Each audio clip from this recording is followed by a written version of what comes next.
Welcome to SR7 TV news bulletin. ముందుగా headlines. Brazil bricks శిఖరాగ్ర సమావేశానికి ముందు 5 దేశాల పర్యటన చేయనున్న ప్రధాని నరేంద్ర మోడీ.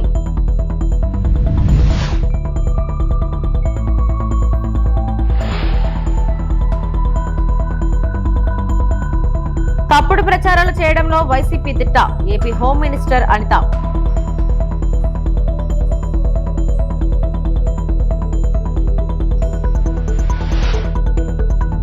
పోలవరం బనకచెర్ల ప్రాజెక్టు విభజన చట్టానికి వ్యతిరేకం, తెలంగాణ జలవనరుల శాఖ మంత్రి Uttam Kumar Reddy.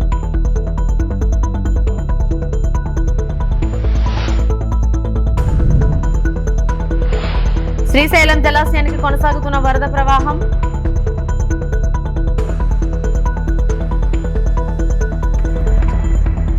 Trinidad and Tobago, Argentina, Brazil మరియు నమీబియాతో సహా 5 దేశాల ప్రధాన దౌత్య పర్యటనను ప్రారంభించి ప్రధానమంత్రి నరేంద్ర మోడీ గానాకు బయలుదేరారు. బ్రెజిల్లో జరిగే బ్రిక్స్ శిఖరాగ్ర సమావేశంలో కూడా ఆయన భారతదేశం తరఫున ప్రాతినిధ్యం వహిస్తారు. आपको बता दें कि 5 देशों के दौरे के लिए प्रधानमंत्री नरेंद्र मोदी रवाना हुए हैं. अपने इस दौरे की शुरुआत वो घाना से करने वाले हैं. 2 दिन तक प्रधानमंत्री नरेंद्र मोदी घाना में रहेंगे और भारत और घाना के बीच जो दोस्ती है 70 साल पुरानी ये दोस्ती है. बेहद उत्साहित हैं लोग प्रधानमंत्री नरेंद्र मोदी के इस ऐतिहासिक दौरे को लेकर. भारत और घाना के बीच गर्मजोशी भरे संबंध हैं और भरोसे पर आधारित ये संबंध है और प्रधानमंत्री नरेंद्र मोदी के इस दौरे से इन संबंधों को और ज़्यादा प्रगाढ़ता कहीं ना कहीं मिलने वाली है. लोकतांत्रिक मूल्यों और विकास की साझी सोच जो है इन संबंधों को और ज़्यादा समय के साथ साथ और ज़्यादा मजबूत करती जा रही है. प्रधानमंत्री नरेंद्र मोदी का ये दौरा कई मायनों में काफ़ी ऐतिहासिक और काफ़ी महत्वपूर्ण रहने वाला है. प्रधानमंत्री नरेंद्र मोदी दक्षिण सहयोग को मजबूत करने की ये जो उनकी एक बेहद महत्वपूर्ण रणनीतिक पहल के तौर पर इसे देखा जा रहा है. आपको बता दें 3 दशकों में किसी भारतीय प्रधानमंत्री की ये पहली यात्रा है घाना की, जो कि अफ्रीका पर भारत के एक नए फोकस को दर्शाती है. अपनी यात्रा के दौरान प्रधानमंत्री वहां की संसद को भी संबोधित करेंगे. పెహల్గామ్ ఉగ్రవాద దాడికి పాల్పడిన పాత్రధారులు, సూత్రధారులు, వారికి నిధులు సమకూర్చినా వారికి ఎలాంటి ఆలస్యం లేకుండా సత్వరం శిక్ష విధించాలని 4 దేశాల క్వాడ్ గ్రూప్ పిలుపునిచ్చింది. ఇందుకు తగిన సహకారం అందించాలని ఐక్యరాజ్య సమితి సభ్య దేశాలకు కోరింది.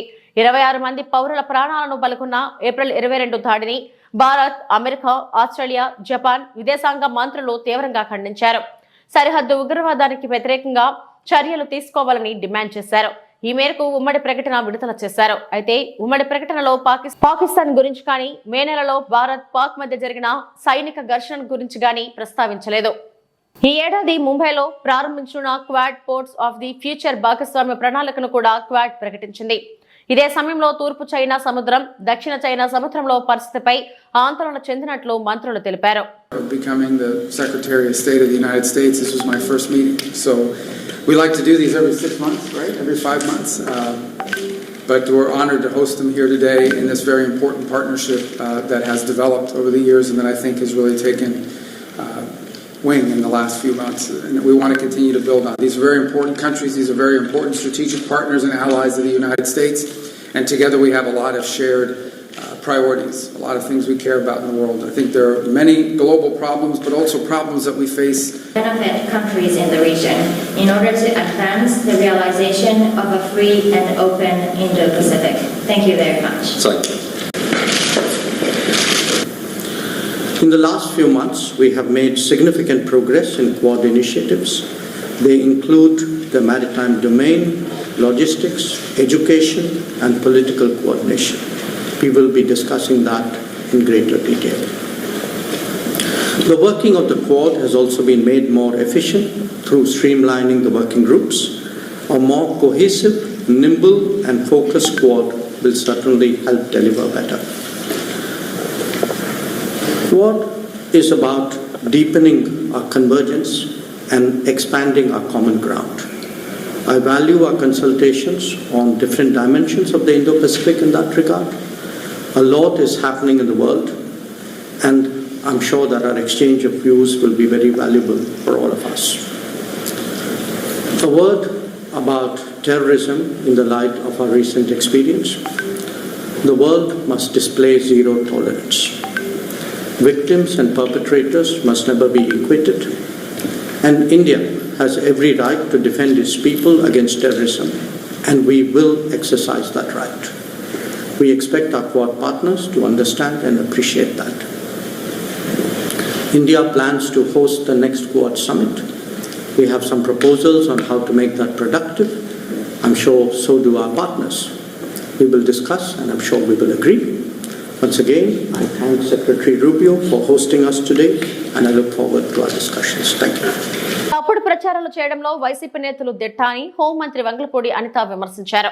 అనకాపల్లి జిల్లా పాయకరావుపేట బీసీ బాలికల వసతి గృహంలో భోజనాన్ని పరిశీలిస్తే దాన్ని కూడా వక్రీకరించారని ఆగ్రహం వ్యక్తం చేశారు. తాను తిన్న ఆహారంలో బొద్దింక ఉందని వైసీపీ అఫీషియల్ పేజీలో దుష్ప్రచారం చేస్తున్నారని ధ్వజమెత్తారు. ఆ ఫోటోలు పూర్తిగా అవాస్తవమంటూ అనిత కొట్టిపడేశారు. హోంమంత్రి అనిత భోజనంలో బొద్దింక. అనిత ఎక్కడ తిన్నది, ఎక్కడొచ్చింది బొద్దింక? ఈడిగా వచ్చి చూసాడా? ఇందులోని బీసీ హాస్టల్ భోజనం చేస్తుండగా బొద్దింక రావడంతో సిగ్గుతో నవ్విన ఏపీ హోంమంత్రి. ఏం పరిస్థితి అండి ఇది? గురుకుల బాలిక హాస్టల్లో హోంమంత్రి అనిత వడ్డించిన భోజనంలో బొద్దింక, నేను వడ్డించిన భోజనం తేడా గమనించండి. దానికి విద్యా వ్యవస్థకి అంటే వీళ్ళు అంటే అనిత తింటుంటూ అన్నంలో పురుగు ఒక్కసారికి షాక్. అసలు ఇలాంటి పదాలు చూస్తూ ఉంటే ఎవరైనా ఏమనుకుంటారంటే, నేను ఎందుకు ఈ చిన్న విషయానికి కూడా ప్రెస్ ముందుకు రావాల్సి వచ్చింది అంటే, చిన్న పావునైనా పెద్ద గరతో కొట్టాలి. పామే, దాంట్లో విషయం ఉంటూనే ఉంటుంది. సో వీళ్ళు ఏదైతే ప్రచారం చేస్తున్నారో ఆ ప్రచారానికి నేను అడ్డుకట్ట వేయకపోతే అదే నిజమైన ప్రజల భ్రమలో కూడా నేను వెళ్ళిన తర్వాత ఆ భోజనంలో ఆ నాణ్యత తగ్గింది. నాణ్యత తగ్గినప్పుడు ఏదో సంథింగ్ హెయిర్ చిన్నది అందులో కనిపించింది. ఆ హెయిర్ తీసి ఇలా జస్ట్ పాడేశాను. దానికి వీళ్ళు రకరకాలైన విన్యాసాలు చేసుకుని రకరకాలైన మాటలు మాట్లాడుకుని అల్లేసి కథలు అల్లేసి ఆ ప్రజల్ని కొంచెం ఇబ్బంది పెట్టే విధంగా మమ్మల్ని ఏదో టార్గెట్ చేస్తున్నామని వాళ్ళు అనుకోరు. అల్లూరు సీతారామరాజు జిల్లా 128వ జయంతి వేడుకలను ప్రభుత్వ పర్వదినంగా ఘనంగా నిర్వహించనున్నారు. అనుబంధంగా జరగనున్న కార్యక్రమాల కోసం అనకాపల్లి జిల్లా గొలుగొండ మండలంలోని కృష్ణదేవిపేట అల్లూరి స్మారక పార్క్ లో ఏర్పాట్లను మంగళవారం గౌరవ స్పీకర్ చింతకల అయ్యన్న పాత్రుడు స్వయంగా పర్యవేక్షించారు. అనంతరం అధికారులతో సమీక్ష సమావేశం నిర్వహించి జయంతి వేడుకల్లో నిర్వహించబోయే అనేక కార్యక్రమాలపై చర్చించి పలు సూచనలు చేశారు. ఈ సందర్భంగా విలేకరులతో మాట్లాడుతూ అల్లూరి 128వ జయంతిని ప్రభుత్వం అధికారికంగా అత్యంత ఘనంగా నిర్వహించనుంది. ఈ వేడుకలను అల్లూరి అభిమానులు, గ్రామ ప్రజలు, పెద్దలు, రాజకీయ పార్టీలకు అతీతంగా అందరూ కలిసి వేడుకగా నిర్వహించుకోవాలని, అన్ని ప్రభుత్వ శాఖలు ఇందులో పాల్గొనాలని స్పీకర్ అయ్యన్న పాత్రుడు పేర్కొన్నారు. విజయనగరం రాజ్యసభ సభ్యులు కలిశెట్టి అప్పలనాయుడుని ఆహ్వానించినట్లు తెలిపారు. ఈ పార్క్ అభివృద్ధికి అడగకుండా 10 లక్షల రూపాయలు తన ఎంపీ నిధులు కేటాయించినందుకు ఈ సందర్భంగా ధన్యవాదాలు తెలిపారు. ఈ వేడుకలకు రాష్ట్ర ప్రభుత్వ ఇన్ఛార్జ్ మంత్రి కొల్లు రవీంద్ర, పర్యాటక శాఖ మంత్రి కందుల దుర్గేష్, అనకాపల్లి ఎంపీ సీఎం రమేష్ పాల్గొనున్నట్లు తెలిపారు. అందరికీ నమస్కారం అండి. ఈ నెల 4వ తారీఖున అంటే జూలై 4వ తారీఖున విప్లవ వీరుడు మన అందరికీ ఆరాధ్య దైవమైనటువంటి అల్లూరి సీతారామరాజు గారి 128వ జయంతి వేడుకల్ని ప్రభుత్వ పరంగా చేయడం కోసం మన ముఖ్యమంత్రి చంద్రబాబు నాయుడు గారు నిర్ణయం తీసుకోవడం జరిగింది. అంచేత మనందరం కలిసి 4వ తారీఖున మన కృష్ణదేవిపేట గ్రామంలో అల్లూరి సీతారామరాజు గారి పార్కులో అతని జయంతి కార్యక్రమాన్ని ఘనంగా చేయాలని చెప్పి పెద్దలందరూ కూడా నిర్ణయం తీసుకోవడం జరిగింది. అంచేత ఆ కార్యక్రమానికి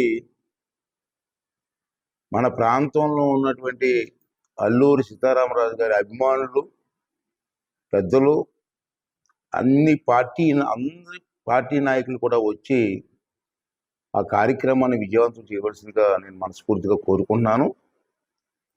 అందరూ రండి, మన అభిమాన విప్లవ వీరుడు అల్లూరి సీతారామరాజు జయంతిని ఘనంగా చేసుకుందాం.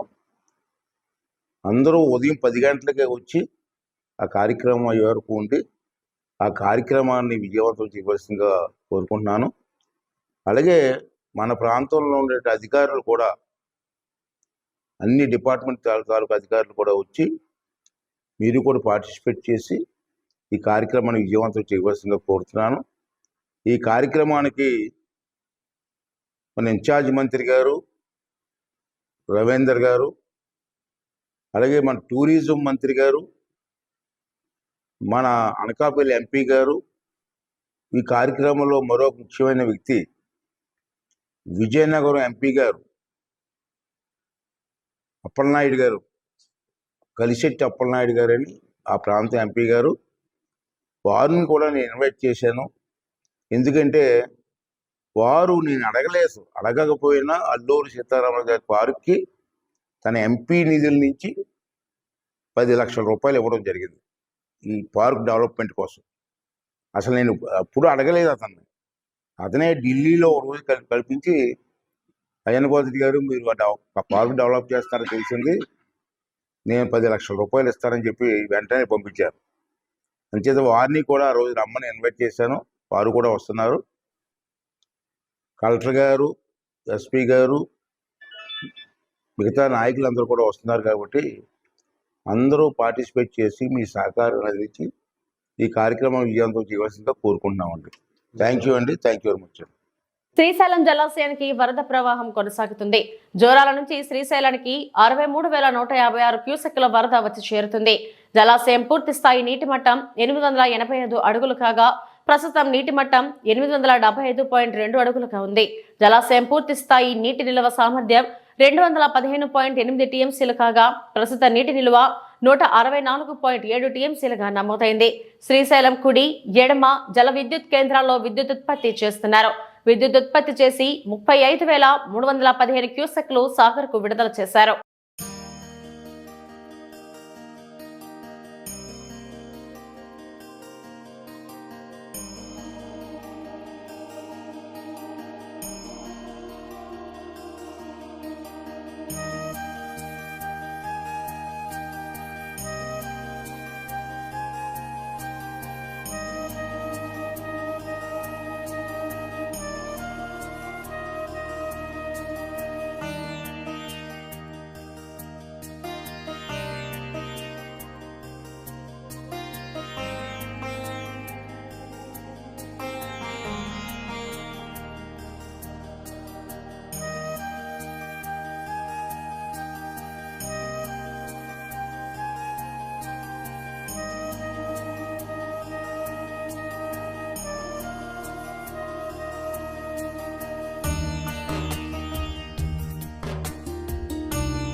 ఆంధ్రప్రదేశ్లో కమల దళాన్ని తిరుగులేని శక్తిగా నిలబెడతామని బీజేపీ నూతన అధ్యక్షుడు మాధవ్ ప్రకటించారు.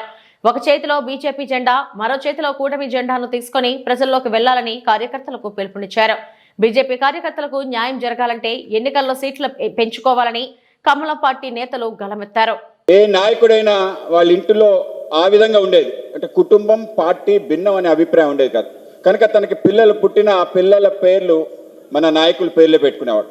సో అటువంటి మమేకమై పనిచేసిన ఆ నేపథ్యంలో నేను రావటం జరిగింది. 1967లో మా నాన్నగారు ఆయన ఇండస్ట్రియల్ ఎక్స్టెన్షన్ ఆఫీసర్గా పనిచేస్తుండేవాళ్ళు. దానికి రాజీనామా చేసి పండిత్ దీన్ దయాళ్ ఉపాధ్యాయ గారు, అలాగే గోపాలరావు ఠాకూర్ గారు ఆయనకి లేఖ రాయటం జరిగింది, పూర్తి సమయం పనిచేయాలని చెప్పి. ఆ విధంగా రాజీనామా చేసి వస్తే నేను అడిగాను, అమ్మ నువ్వు ఇప్పుడే పెళ్ళయింది, కొత్తగా పెళ్ళయింది, ఉద్యోగాన్ని వదిలేస్తున్నారంటే నువ్వేం ఆపలేదా అని అడిగితే నాన్నగారు ఈ విషయం చెప్పారు. నేను మొదటి పుస్తే పార్టీకి కట్టాను, తర్వాతే నీకు కట్టాను, కనుక నేను పార్టీ పని చేయడానికి అన్నిటినీ వదులుకొని సిద్ధంగా ఉన్నాను. 67లో పోటీ చేయాలి, నేను రావాలి అని చెప్పి ఆ విధంగా ఉన్న నేపథ్యం. ఆ విధంగా పార్టీ అతను వేరు కాకుండా పనిచేసిన నేపథ్యం. 1998లో మాకు ఒక లేఖ వచ్చింది, నాన్నగారు మిత్రుడు లక్ష్మీనారాయణ గారని కలకత్తాలో ఉంటాడు. ఆయన ఆ లేఖ రాయటం జరిగింది. ఆ లేఖలో మనం ఎప్పుడు కూడా ఊహించలేదు, కార్యకర్తలుగా పనిచేస్తున్న సమయంలో దేశవ్యాప్తంగా అనేక రకాల కార్యక్రమాలు చేస్తాం, మనం ఎప్పుడు ఊహించలేదు. మన పార్టీ అధికారంలోకి వస్తుంది, మన ప్రియతమ నాయకుడు అటల్ బిహారీ వాజ్పేయి గారు ప్రధానమంత్రిగా అవుతారని చెప్పి కళని మనం ఎప్పుడు కన్నాం, కానీ ఎప్పుడు అవుతుందని నమ్మకం మనకు లేదు. ఈరోజు మన నాయకుడు ప్రధానమంత్రిగా ఉంటాం, మన ఎంత గర్వకారణం. మన కార్యకర్త జీవితంలో అనేక విచిత్రాలు జరుగుతాయి. మనం 1976లో నాగపూర్లో ఒక ఇంట్లో ఉన్నాం. ఆ ఇల్లు ఆ ప్రాంతానికి సంబంధించిన ఒక నాయకుడు ఇంట్లో ఉన్నాం. ఆ నాయకుడు ఇంట్లో ఉంటే మనకి రోజు సైకిల్ మీద క్యారేజ్ ఒక అతను తీసుకొచ్చి ఇచ్చేవాడు. ఆ క్యారేజ్ తీసుకొచ్చిన వ్యక్తి ఇవాళ ఏమయ్యాడో తెలుసా? ఆ రాష్ట్రానికి పీడబ్ల్యూడీ మినిస్టర్ అయ్యాడు. ఆయన నితిన్ గడ్కరీ. పోలవరం బనకచెర్ల ప్రాజెక్టు విభజన చట్టానికి వ్యతిరేకమని కేంద్ర ప్రభుత్వానికి చెప్పినట్లు తెలంగాణ జలవనరుల శాఖ మంత్రి ఉత్తమ్ కుమార్ రెడ్డి తెలిపారు. పోలవరం బనకచెర్ల ప్రాజెక్టుపై ఉత్తమ్ కుమార్ రెడ్డి నేతృత్వంలో అధికారులు ప్రజాభవన్లో ప్రెజెంటేషన్ ఇచ్చారు. ఆ రాష్ట్ర ముఖ్యమంత్రి రేవంత్ రెడ్డి, ఉప ముఖ్యమంత్రి మల్లు భట్టు విక్రమార్క, మంత్రులు, ఎమ్మెల్యేలు, ఎంపీలు, ఎమ్మెల్సీలు, కార్పొరేషన్ చైర్మన్లు, డైరెక్టర్లు, కమిషన్ చైర్మన్లు, డైరెక్టర్లు ఈ కార్యక్రమానికి హాజరయ్యారు. గోదావరి బనకచెర్ల ప్రభావం, ప్రాజెక్ట్ ఆలోచన తదితర విషయాలపై అధికారులు వివరించారు. ఈ ప్రాజెక్టు నిర్మాణానికి తెలంగాణ అనుమతి తప్పనిసరని ఉత్తమ్ కుమార్ రెడ్డి అన్నారు. ప్రతిపాదనలు కానీ ప్లాన్స్ కానీ చేసింది వాళ్ళు.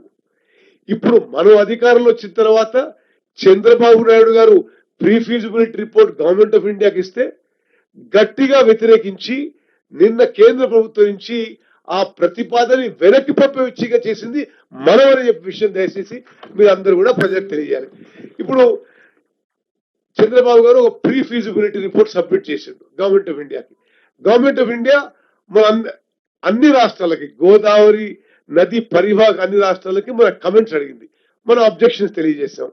ఈ పోలవరం బనకచెర్ల అసలు ఈ ప్రాజెక్ట్ ఏంటిది అనేది ఒక 3-4 నిమిషాల్లో క్లుప్తంగా ఈ concern inter state executive engineer Venkatanarayana గారు చెప్తారు. అందరికి నమస్కారం సార్. నమస్కారం మేడం. నా పేరు వెంకటనారాయణ. ఈ స్లైడ్స్ లో మనము ఈ ప్రాజెక్ట్ యొక్క స్కోపు, పరిమితి, దాని యొక్క మ్యాప్, మరి ముఖ్యాంశాలు చూద్దాం సార్. ఫస్ట్ మేము గూగుల్ ద్వారా మీకు ఎక్స్ప్లెయిన్ చేసే ప్రయత్నం చేస్తాను. ఇంతకు మా కొలీగ్ చెప్పినట్టుగా ఇది Polavaram head works, Polavaram offtake regulator. ఇక్కడ నుండి ఇది రైట్ కెనాల్ ఆల్రెడీ కన్స్ట్రక్షన్లో ఉన్నది. ఇది కన్స్ట్రక్షన్ అయిపోయింది, ఆపరేషన్లో ఉంది. ఇది దీని కెపాసిటీ 17,500 క్యూసెక్స్. ఇప్పుడు చేపట్టే కాలువ మీకు రెడ్ కలర్లో కనిపిస్తుంది. ఇది దీనికి ఇప్పుడున్న కాలువకి సమాంతరంగా 18,000 క్యూసెక్లతో టేకప్ చేయడం జరుగుతుంది. ఇది సెగ్మెంట్ 1 అంటారు. ఇది పోలవరం నుండి అన్నమయ్య జిల్లా రాజంపేట ఇటీవల వైసీపీ వేదికపై జరిగిన సభ ప్రజల్లో చర్చనీయాంశంగా మారింది. అక్కడి నాయకుల మాటలు రాజకీయ పరిజ్ఞానాన్ని తెలియజేసేలా కాకుండా కామెడీ షోలా మారాయని ప్రజలు వ్యంగ్యంగా వ్యాఖ్యానిస్తున్నారు. ప్రత్యేకంగా రాజంపేట ఎమ్మెల్యే అమర్నాథ్ రెడ్డి గురించి మాట్లాడుతూ నువ్వున్న భూమి కూడా ప్రభుత్వానిదే నాయనా అంటూ ప్రజలే ప్రశ్నలు వేస్తున్నారు. భూముల విషయంలో నైతికత ఏ స్థాయిలో ఉందన్న దానిపై సందేహాలు వ్యక్తమవుతున్నాయి. అలాగే శ్రీవారి చటకోపురం కట్టించి భక్తుడిగా మారిపోయిన మరో నాయకుడు అసలు ఆ నిర్మాణం వెనుక ఉన్న ప్రయోజనాలేంటో ప్రజలకు చెప్పాల్సిన అవసరం ఉందని పలువురు అభిప్రాయపడుతున్నారు. జే బ్రాండ్ పేరిట నకిలీ మద్యం తయారు చేసి ప్రజల జేబులకు చేపకెత్తినట్లు చేసిన ఆరోపణలు ఎదుర్కొంటున్న ఎంపీ మిథున్ రెడ్డి మరోసారి విమర్శల పాలవుతున్నారు. గత 4 రోజుల ముందు ఒక మంచి కామెడీ సీన్ జరిగింది. ఏంటంటే వైసీపీ జిల్లా కార్యవర్గ సమావేశం జరిగింది. అందులో వేదిక మీద కూర్చున్నటువంటి నాయకులందరికీ పెద్ద అవినీతి చరిత్ర ఉంది. ఒక ఆయన రాజంపేట ఎమ్మెల్యే అమర్నాథ్ రెడ్డి, ఉన్న ఎస్టేట్ కూడా గవర్నమెంట్ భూమిని ఆయన 30 ఎకరాలు గవర్నమెంట్ రెజ్యూమ్ చేసుకున్నటువంటిది.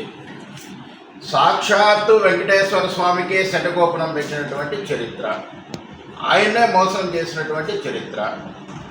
అవినీతి పరుడు ఒకవైపు, ఎన్నో జే బ్రాండ్ పేరిట నకిలీ మద్యం తయారు చేసి లక్షల మంది ప్రాణాలను, పేదల జేబులను కొట్టి అవినీతి ఆరోపణలు ఎదుర్కొన్నటువంటి మిథున్ రెడ్డి, ఇంకొక వైపు మైనింగ్ మాఫియా అటవీ భూములు కాజేసిన పెద్దిరెడ్డి రామచంద్రారెడ్డి, ఇంకొక వైపు నేను క్లాస్ 1 కాంట్రాక్టర్ను వందల వేల కోట్ల కాంట్రాక్టర్లు చేస్తారన్నటువంటి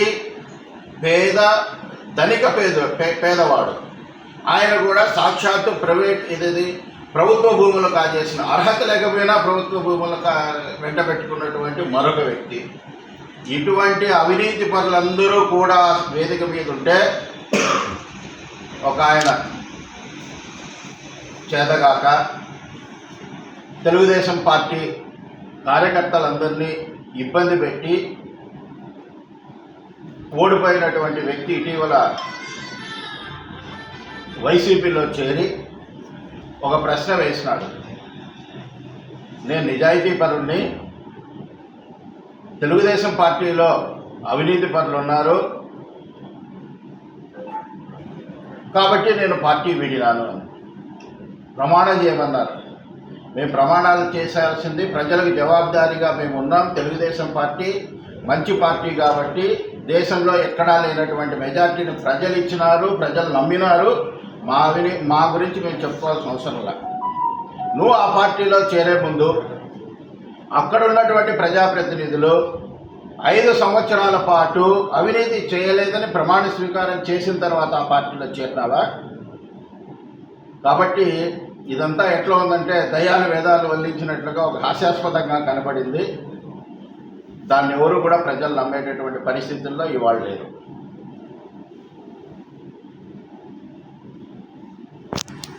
ఏలూరు పరిపాలనా దక్షుడైన ముఖ్యమంత్రి నారా చంద్రబాబు నాయుడుతోనే రాష్ట్ర అభివృద్ధి సాధ్యపడుతుందని ఎంపీ పుట్టా మహేష్ కుమార్ తెలిపారు. ఏలూరు ఎంఆర్సీ కాలనీలో కూటమి ప్రభుత్వం అధికారంలోకి వచ్చి ఏడాది పూర్తయిన సందర్భంగా ఎమ్మెల్యే బడేటి రాధాకృష్ణయ్య నేతృత్వంలో చేపట్టిన సుపరిపాలనలో తొలి అడుగు కార్యక్రమాన్ని ఎంపీ పుట్టా మహేష్ కుమార్ ప్రారంభించారు. APCOB chairman Ganni Veeranjaneyulu, municipal corporation chairperson Sheikh Noorjahan, డిఏలూరు urban development corporation chairman Peddaboina Sivaprasad, APSRTC zone chairman Reddy Appalanaidu, అధికారులు, కూటమి నాయకులు, ప్రజాప్రతినిధులతో కలిసి ఇంటింటికి వెళ్లి కరపత్రాలు పంపిణీ చేశారు. ముఖ్యమంత్రి నారా చంద్రబాబు నాయుడు నేతృత్వంలోని కూటమి ప్రభుత్వం అధికారంలోకి వచ్చిన ఏడాది కాలంలో చేపట్టిన అభివృద్ధి సంక్షేమ పథకాలను ఎంపీ పుట్టా మహేష్ కుమార్ వివరించారు. ఇంటింటి పర్యటనలో భాగంగా ఎంపీ పుట్టా మహేష్ కుమార్ ప్రజల సమస్యలను అడిగి తెలుసుకుని పరిష్కారానికి చర్యలు తీసుకోవాలని అధికారులను ఆదేశించారు. అనంతరం ఎంపీ పుట్టా మహేష్ కుమార్ మీడియా సమావేశంలో మాట్లాడుతూ తల్లికి వందనం పథకం ద్వారా ప్రతి విద్యార్థికి 15,000 చొప్పున మంజూరు చేసిన ప్రభుత్వం తల్లుల ఖాతాల్లో జమ చేసిందని తెలిపారు. ఎన్టీఆర్ భరోసా పథకం కింద వృద్ధులు, వితంతువులకు 4,000, దివ్యాంగులు, కుష్టు రోగులకు 6,000, కిడ్నీ, కాలేయం, తలసేమియా బాధితులకు 10,000, పూర్తి వైకల్యం ఉన్నవారికి 15,000 చొప్పున ప్రతి నెల తమ ప్రభుత్వం మంజూరు చేస్తుందని ఎంపీ పేర్కొన్నారు. దీపం పథకం ద్వారా అర్హత కలిగిన ప్రతి ఒక్కరికి ఏడాదికి 3 గ్యాస్ సిలిండర్లు ఉచితంగా పంపిణీ చేస్తున్నట్లు ఎంపీ స్పష్టం చేశారు. ఇలా ఎన్నో సంక్షేమ పథకాలు అమలు చేయడంతో పాటు రాజధాని అమరావతి, పోలవరం ప్రాజెక్టు నిర్మాణ పనులను ప్రభుత్వం వేగవంతం చేస్తుందని అన్నారు. అందరికీ నమస్కారం అండి. ఇవాళ 1 ఇయర్ కూటమి పాలనలో చాలా వరకు అభివృద్ధి కార్యక్రమాలు చేశాం. అలాగే చాలా వరకు స్కీమ్స్ కూడా సూపర్ 6 స్కీమ్స్ చేయడం జరిగింది. ఇవాళ ఆ స్కీమ్స్ అన్నీ కూడా ఎలా వస్తున్నాయి, అన్నీ కూడా మన ఎన్డీఏ కూటమి చేసిన పనులన్నీ కూడా జనాలకి వివరించడానికి, అలాగే ఇవాళ ప్రతి ఇంటికి వాళ్ళకి ప్రజలు మా దగ్గరికి వచ్చి సమస్యలు అడగకుండా మేమే ప్రజల దగ్గరికి వెళ్ళి వాళ్ళ సమస్యలు తెలుసుకొని ఏమేమి పనులు వచ్చాయి, వాళ్ళకి మేము ఇచ్చిన సూపర్ 6లలో అన్నీ వస్తున్నాయా లేవా, ఇంకా ఎక్కడైనా ఇబ్బందులు ఉన్నాయో తెలుసుకొని ఇంకా రావాల్సిన రోజుల్లో ఆ పరిష్కారాలు అన్నీ కూడా చేయడానికి ఇదొక వేదిక కింద అందరికీ కూడా యూజ్ఫుల్ అవుతుంది. ఇవాళ ఎన్డీఏ కూటమిలో అందరికీ కూడా ఈ వేదిక ఎక్కడైనా ప్రాబ్లమ్స్ ఉంటే దాన్ని సరిదిద్దుకోవడానికి ఇంకా 4 ఏళ్ళలో ఎక్కడ కూడా ఇబ్బందులు రాకుండా ప్రజల దగ్గరికి వెళ్ళి మనమే అడగాలని చెప్పి ఈ ప్రోగ్రాం సీఎం గారు చెప్పడం జరిగింది. ఈ ప్రోగ్రామ్ని ముందుకు తీసుకెళ్తున్నాము. అలాగే ఎమ్మెల్యే గారు, అలాగే అందరు నాయకులు, ఇన్ఛార్జ్ గన్ని వీరాంజనేయ గారు అందరూ కూడా ముందుకు తీసుకొని వెళ్తున్నారు. ప్రతి ఒక్కరికి పేరు పేరున ధన్యవాదాలు. ఈ ప్రోగ్రామ్ని అందరూ కూడా కలిపి సక్సెస్ఫుల్ చేయాలని అందరినీ కోరుకుంటూ నమస్కారం. తోటి కళాకారుని పాకీజాకు పవన్ కళ్యాణ్ ఆర్థిక సాయం. దీన స్థితిలో ఉన్నానంటూ నటి పాకీజా చేసిన వీడియో చూసి డిప్యూటీ సీఎం పవన్ కళ్యాణ్ చలించిపోయారు. ఆమెకు 2 లక్షల ఆర్థిక సాయం ప్రకటించారు. ఇవాళ మంగళగిరిలోని జనసేన కార్యాలయంలో ప్రభుత్వ వైప్ హరిప్రసాద్, ఎమ్మెల్యే గిడ్డి సత్యనారాయణ ఆమెకు 2 లక్షల చెక్కును అందించారు. తనకు సాయం అందించిన పవన్ కు కృతజ్ఞతలు చెప్పిన ఆమె, చిన్నవాడైనా ఎదురుగా ఉంటే పవన్ కాళ్ళు మొక్కుతానని భావోద్వేగానికి లోనయ్యారు. డిప్యూటీ సీఎం గారు తమ్ముడు పవన్ కళ్యాణ్ గారికి నమస్కారం. నేను పాత కామెడీ యాక్టరు పాకిజా. మీ అందరికీ, మన ఆంధ్ర ప్రజలు అందరికీ తెలుసు. నేను చాలా కష్టంలో ఉన్నాను. తినటానికి కూడా వీలు లేదు. ఒక తమిళనాడులో ఎవరు నన్ను పట్టించుకోలేదు. తమ్ముడు గారు డిప్యూటీ సీఎం గారు పవన్ కళ్యాణ్ గారికి నేను చెప్పాను. వెంటనే నాకు ఆర్థిక డబ్బులు 2 లక్షలు సహాయం చేశారు. నాకు చిన్న తమ్ముడు కాలు పట్టుకుంటాను. ఏలేల జమ్మానికి తమ్ముడు డిప్యూటీ సీఎంకు మర్చిపోను. నేను అప్పుడే ఇంటర్వ్యూలో సుమన్ టీవీలో చెప్పాను, నెక్స్ట్ సీఎం తమ్ముడు గారు పవన్ కళ్యాణ్ గారు అన్నాను. తమ్ముడు గారికి చాలా పెద్ద గొప్ప మనసు. నేను తమిళనాడులో పుట్టి పెరిగి ఆల్రెడీ అన్నయ్య చిరంజీవి అన్నయ్య, నాగబాబు అన్నయ్య, మెగా పవర్ స్టార్ ఫ్యామిలీ, ఇప్పుడు వాళ్ళు ఫ్యామిలీతో నేను బతుకుతున్నాను. నేను తిన్న భోజనం, నేను కట్టుకున్న చీరలు ఆ వదిన గారు ఇచ్చారు. అన్నీ మెగా పవర్ స్టార్ ఫ్యామిలీ అని డిప్యూటీ సీఎం పవన్ కళ్యాణ్ గారు వెంటనే, నేను నిన్ననే చెప్పాను, ఈవేళ పిలిచి 2 lakhs డబ్బులు ఇచ్చారు ఆర్థిక సహాయం. మేము ఉన్నామమ్మా అన్నారు. నేను తమిళనాడులో బతుకుతామా సస్తామా అని ఉన్నప్పుడు ఇక్కడ నుంచి నాకు ఫోన్ వచ్చింది జనసేన పార్టీ ఆఫీస్లో నుంచి. అది వచ్చి ఇమ్మీడియట్గా మీరు రండి అని చెప్పి నాకు వచ్చాను. చాలా సంతోషం. తమ్ముడు గారు పవన్ కళ్యాణ్ గారు డిప్యూటీ సీఎం గారు నాకంటా చిన్న అని పర్లేదు, తమ్ముడు కాలు పట్టుకుంటాను ఎప్పుడు. వాళ్ళ ఫ్యామిలీ, నేను మెగా పవర్ స్టార్ ఫ్యామిలీ మర్చిపోనండి. నమస్కారం అండి, ఉంటాను. Thank you. ఇవి ఇప్పటివరకు నా బులెటిన్ అప్డేట్స్. నమస్తే.